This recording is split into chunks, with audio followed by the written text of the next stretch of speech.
Du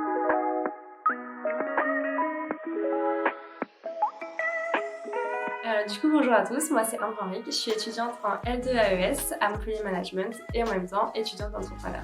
Ça fait maintenant 1 an. Du coup, il y a 1 an, j'ai créé mon entreprise Avec son temps, qui est une boutique de culottes menstruelles.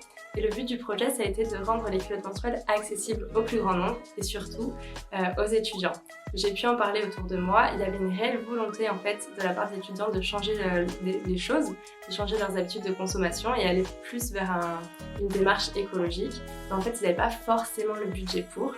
Donc l'entreprise, elle a été créée pour ça. Alors comme je disais tout à l'heure, il y a un avantage prix.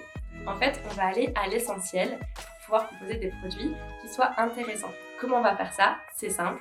On va supprimer tout ce qui est packaging travaillé et se concentrer sur la publicité de confiance, c'est-à-dire le bouche à oreille, les concours Instagram, des choses comme ça, et supprimer tout ce qui est publicité payante, donc sur les réseaux sociaux.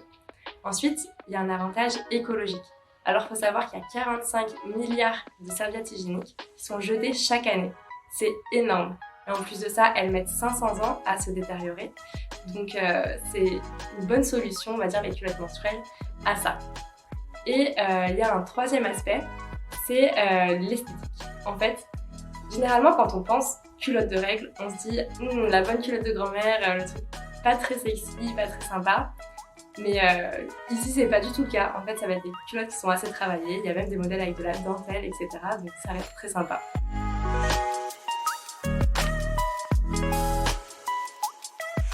Alors, depuis la création de mon entreprise, je suis accompagnée par Pépite.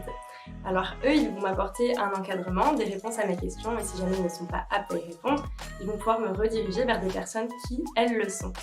En plus de ça, j'ai accès donc à des espaces de coworking un peu partout en France et aussi accès à des services, un peu comme l'aide juridique, par exemple, via leurs partenaires.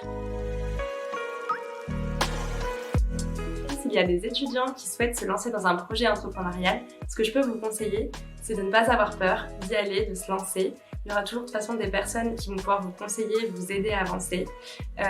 Il faudrait aussi que vous soyez assez organisé pour pouvoir gérer et votre projet et vos études et de persévérer.